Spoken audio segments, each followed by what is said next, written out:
Good morning, guys, and welcome to the podcast. Happy New Year. I've got a repeat guest on the show, Michael Harris. He appeared on the show in 2022, which is a really popular episode. You can check the links in the show notes. And today he's going to talk about, he's a storyteller and he's got an additional talk about why everyone has a story to tell. He helps people find stories, and I'm really happy to have him on and share his expertise again. So, Michael, welcome. Great. It's really great to be here again, Chris. I love your show. And uh, I just want to mention before we go too far, I was looking through again some of your episodes, and you have AI information, you got branding, you got SEO, you got real estate stuff, you got mergers, acquisition, financial freedom, live events, communications, you got the equity multiplier. You talk a lot about real estate with doctors and all that. But I think the one overall thing that I really like about what you're doing, you're really helping people really unlock their potential through the presentation of all these incredible podcasts you're doing. Oh, thank you for that. Yeah, we're trying to help spread, give businesses, entrepreneurs the platform to help spread their message and put out good vibes and give value to the audience. I know your focus has shifted a little, so talk about that and we'll dive into the questions for the audience. Yeah, for a long time, Chris, I've really enjoyed books. I was about 20 years old. I really started diving into reading a book a week. And I'd read Sherlock Holmes, and I loved that book. It's probably my favorite fiction book. He likes to look at things differently. And that's the way that I like to look at things differently, maybe not the same as everybody else. And over the years, what I've realized is that really everybody's story, and I've written several books and I had my own story, and people kept coming to me and say, will you help me? Will you help me? And I said, sure. And then more recently, when I say more recently, the last decade, the last dozen years or so, people asked if I could help them get published and refer them to a publisher that we both know, Morgan James Publishing, and started getting book deals. And then the founder, David Hancock of Morgan James, said, why don't you just join the book acquisitions and bring us more people? So I did that, and I went to a lot of stage stuff. And now I'm doing less stage stuff, which I like less stage stuff right now, and more book stuff. I probably have 20 authors right now or so that I'm working with and getting their book released. Yeah, that's wonderful. And the next question I have for you is, with this, you have your best-selling book, Falling Down, Getting Up, and how has that really changed and what is it about for the people that are coming back? Talk about that. That book was really about my earlier life, 70s and 80s. And I had a lot of health issues, struggling a lot and falling down a lot and getting up. And so even with that, people were saying, you've got a story, you should write your story. So, and I thought, I have a story, this other people might be interested in this. And, that book came out in 2012, and every month more books are being sold. And it blows me away, and so that really, cut my chops a lot and really getting into the book business, so to speak. Yeah. Yeah, interesting. So then the next question I have for you is, because you talk about resiliency and you talk about the law of Goya and the law of attraction. How do you use Goya to activate the law of attraction? Yeah, great question. So my late brother Bill, when Rhonda Byrne went to write the book The Secret, so a lot of people know about the book, and it's about the law of attraction. And a lot of people throw rocks at that book, saying, oh, it doesn't do this, it doesn't do this. And you can't just sit there and wish that Aunt Mabel is going to drop 10 million bucks onto you or something like that. And so John Ashraf came up with the terminology, as far as I know, and what I've heard is that he came up with what's called the law of Goya. And it's the only way to really activate the law of attraction. And the law of Goya is get off your ass. So you've actually got to take action to make something happen. You just can't sit there and wish it. But I'm a simple manifester, so to speak. If I want an orange and I don't have one in my fruit bowl, I have a picture of an orange in my head, and I'll drive down to the grocery store and get that orange. I may get a few other things at the same time, but I'll grab that orange. It's now been manifested. I go through the checkout. I put my orange there. I weigh it. I use my debit card or cash or whatever and exchange that karma, and I've walked out. I've manifested my orange. And I think that same idea can be applied to anything that we do. I think it's misapplied is where so much garbage comes into life, is by misapplying that same idea. But we all know how to manifest. It's just whether we consciously do it. Yeah. Yeah. Next question I have for you is there was a great podcast guest. He was on my show the other day. I think it was you. We just mentioned Jared Jennings, and he was talking about you can meditate and do all of this, but if you don't take massive action, nothing's going to happen. But the next question is, with the new year in, and a lot of people are just, it's really a hectic, people got resolutions, and you spend time in India. What did spending time in India teach about the monkey mind and how to calm it? This experience that I happened in India is like one of those aha moments that we have. I'm in India at Taj Palace in Agra, where the Taj Mahal is, right? And a dozen of us or so, a little bit more than that, 15 of us that were traveling together at the time. And I had my room, and there's guys walking around the outer grounds of the hotel property with these long bamboo sticks. And the reason for that is they're chasing the monkeys away, because the monkeys like to climb up the motel's, the outer wall. It's only a couple stories, and then get up on the decks and then try to break into the rooms, because what do the hotels do to entice these monkeys to do it? They have a big bowl of fruit on a table next to the window. And that's what these monkeys like to eat. So if you leave your door open a crack, your sliding glass door, those monkeys are in your room in nothing flat.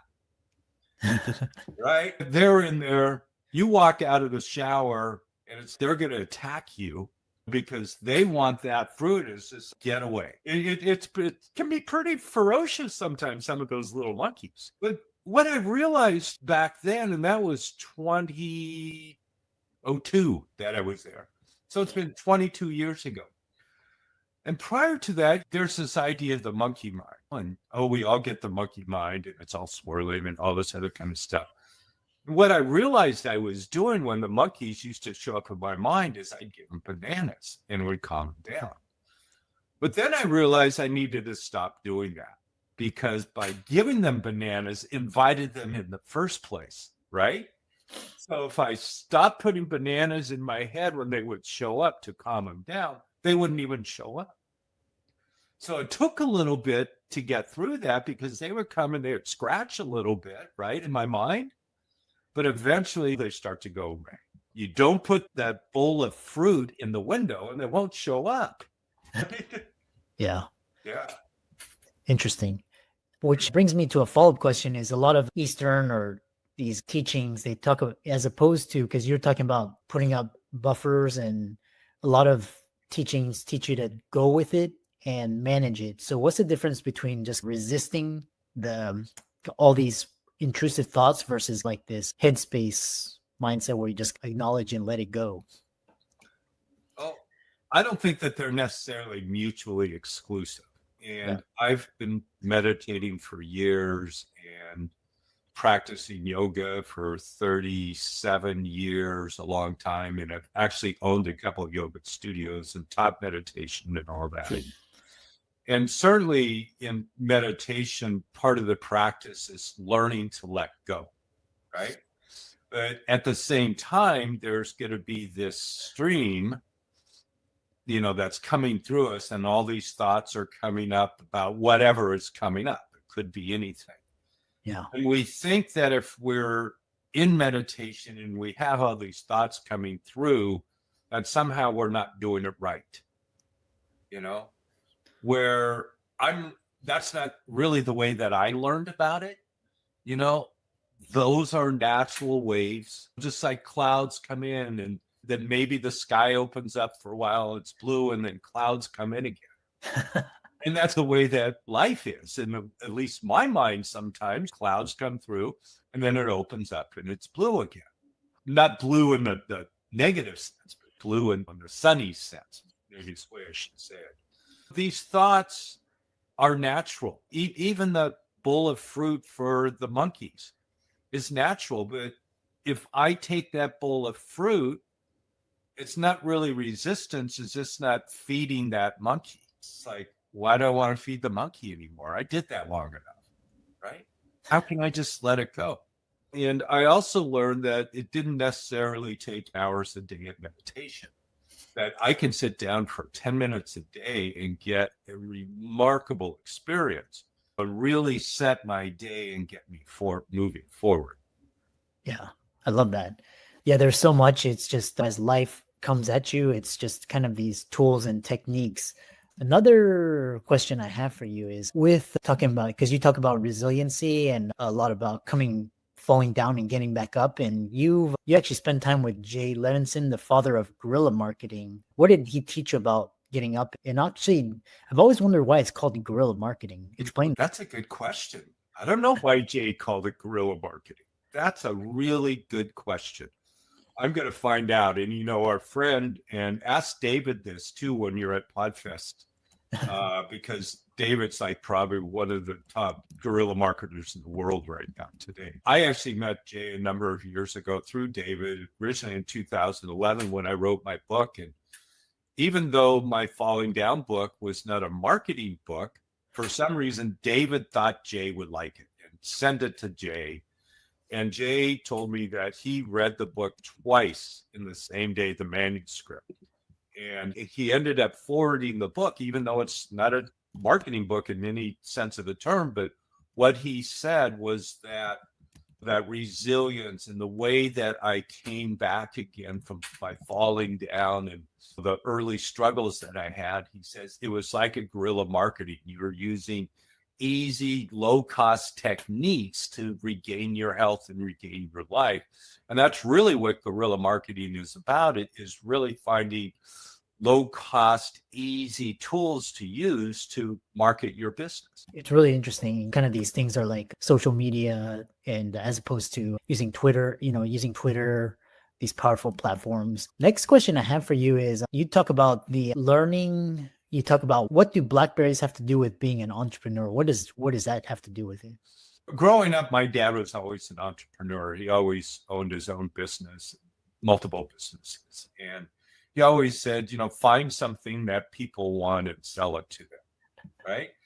So here I am, a little kid, and we had some property. I grew up outside of Portland, Oregon, and we had a bunch of blackberries. And I'd go pick blackberries, and Mom would make some pies. All the neighborhood kids came over because Mrs. Harris made the best blackberry pie in the neighborhood, right? And then some of them started asking Mom for the pies.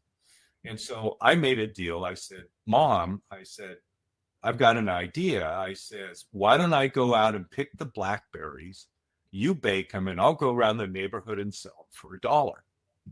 And so I started going around and selling them for the $1. This is the 60s. This is a long time ago, right? Yeah. And I'm convinced that the Girl Scouts stole my line. I say this half jokingly, of course, but because I would go and I'd go to the neighbors and my friends' moms and say, I wouldn't say, do you want to buy a blackberry pie? I would say, how many blackberry pies do you want? Which the Girl Scouts are taught when they're selling cookies. It's not, do you want to buy cookies? It's, how many boxes of cookies do you want? So I learned that idea early, and that was really my first entrepreneurial venture, was selling these blackberry pies around the neighborhood. I didn't want to deliver newspapers. I didn't want to be up at 4:00 in the morning on my bicycle and throwing newspapers at front doors. I'd much rather do the blackberry pies. Interesting. I still would. Yeah. Interesting. A follow-up question I have for you is you talked about, did you really have to learn to walk again? What does that mean? Part of my journey, and this is more in depth in the book as well, is in 1986 as a physician. You know what this is, but I had FemPops. I had vascular disease in both my legs. My right leg was 100% blocked. My left leg was 65% blocked. And I was on a cane. They did the FemPops, the bypass, and then it had reblocked about 8 months later, and they wanted to do surgery again. And I was back on a cane. I could barely walk about 10 feet. I'm 28 years old. I'm in my 20s. That's not supposed to happen in your 20s. Yeah. I didn't have high cholesterol. My cholesterol was 140 at the time. All the other blood panels were normal as well, but I was presenting as having vascular disease and blocked arteries. Okay. So I ended up walking out of or being rolled out of the hospital, I should say, in a wheelchair, because I went AMA. I left against medical advice. They insisted that they were going to amputate my legs, and I said no. Yeah. And here I am years later, 38 years later, and I'm still alive. And I showed up at a place in Southern California called the Pritikin Longevity Center. This is in the 80s. And the guy down there, the doctor down there, said, just get up and start walking up and down the boardwalk. And I said, what do you mean it hurts? He says, well, when you start walking, he says, you will build collateral blood vessels. So as I started doing this walking, I'd literally walk like 10 feet, and there's a little 3-foot high wall there between the boardwalk and the beach, right? I'd walk 10 feet, I would sit down. Then I'd get up again, and I'd walk 11 feet, I'd sit down. And within 2 weeks, I was walking 2 miles just by that process. And now, again, years later, where I live at 3,700 feet in the mountains of Oregon, and I'm going up and down the ridges and the mountains and the buttes all day long. Yeah. Excellent. This is really interesting. And how can people contact you and find you and follow you and check out your new direction and your socials? The best way is just simple, is just go to my website, Michael B as in book, Harris.com. So michaelbharris.com. And any other links that you need are there, the social links and all that. If somebody actually wants to get a free ebook, I have a thing with Morgan James Publishing that I can give my ebook away for free. It's this really simple ebook.michaelbharris.com. So if they go there, they can download a free book in different formats as well. Yeah, excellent. Well, thanks so much for coming on and reconnecting, and Happy New Year. It's been 2 years, and keep up the great work, and wish you the best in 2025. Thank you again, Chris, and enjoy PodFest. Thank you.